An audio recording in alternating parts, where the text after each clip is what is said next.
The capacity to learn is a gift. The ability to learn is a skill. The willingness to learn is a choice. So hello guys, let's continue again. Let's understand zip function in Python. Zip function is a built-in function in Python, so we don't need to install anything. We can directly start using it. Zip function takes the iterables, aggregates them in a single tuple, and then it returns that. It is basically used to map the similar index of multiple iterables so that we can use them as a single entity. The reverse of zipping is unzipping, which means that converting the zipped values back. It is done with the help of the star operator. Now let's understand the syntax for zip function in Python. So for that we have to write zip, and after that we have to provide the iterables, and to store the output we have to make a variable. In this case I have taken output as the variable. Now let's understand the parameters. First of all, we have the iterables, which can be of form list, tuple or anything like that. It will return a single iterator having the mapped values from all the iterables. So now let's go for a hands-on practical. First of all, let's start the Python REPL by giving the command python. Now if I directly type zip, then it will show me that it belongs to class zip.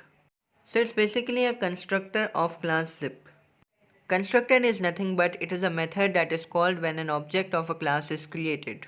Now let's very quickly check the docstring of this class, and for that we have to write zip dot double underscore doc double underscore, where doc is a special variable. So it provides us with lots of information about the zip function, the syntax, how to use it, the return type and many more. We know that zip function can be applied only to the iterables. So here very quickly I am making list because we know that list is also a type of an iterable, and we are going to apply this list with the zip function. So in this case I have made two lists. The list 1 contains the numbers, whereas the list 2 contains the characters. So now let's apply the zip function to both the lists that we have made. To store the output we have to make a variable which is op, and after that I am calling the zip function and I am giving the list. The L1 represents the first list and L2 represents the second list.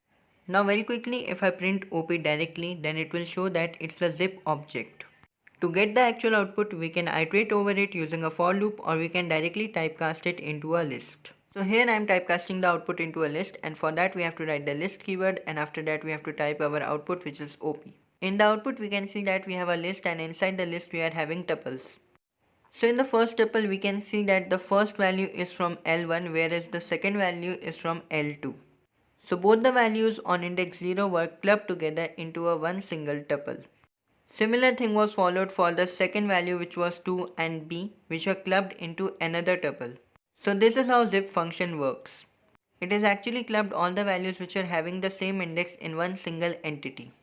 Now let's understand unzipping. So for that I have to again zip them using the same procedure that we have followed before. Here I will be writing a comma b to hold the respective tuples returned by the unzipping function. You may get a question why I have written a comma b and not a comma b comma c or any other thing. So this is because of the fact the number of variables while unzipping should be equal to the number of iterators provided while zipping. So in this case, at the time of zipping, I have provided two iterators that were L1 and L2. So at the time of unzipping, I should provide two variables which will be a and b. After writing a comma b, I have to write zip, and then I have to put a star or the asterisk, and I have to write the op that was holding the output returned from the zip function. Now a will be holding the value of L1, whereas b will be holding the value of L2, but both a and b will be of type tuples now. If I directly call the zip method and if I don't provide any argument to it, then it will return an empty zip object. To see that, I will be typecasting the output into a list. So here we got an empty list, which means that the zip object was empty. Again very quickly let's make list, but this time I am going to keep both the list of different lengths. After that let's again call the zip function. So here I am going to provide L2, L1, and after that I am again going to repeat the list L1. Now let's see how does the zip function work in this condition. So we know that to see the output we have to typecast it into a list, and for that I have to write list, and after that I have to write op. So in the output we can see that the zip function has very intelligently restricted it to the length of the L1, which is the smaller length. So we can say that the zip function will always choose the smaller length, so it won't face any difficulties while setting the values according to the index.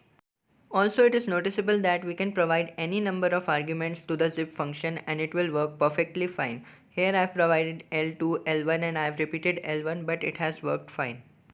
Let's try to design our own function which is similar to that of the zip function using Python. So here we have to write the def keyword and after that we have to provide the name of the function. I am providing the arguments as L1 and L2, so it is restricted to only two lists. Or we can say that it is restricted to two iterables. To iterate over the list we have to use the for loop. So for that I am writing for I in range. Now inside the range we have to write the main logic which is minimum of the length L1 and length L2.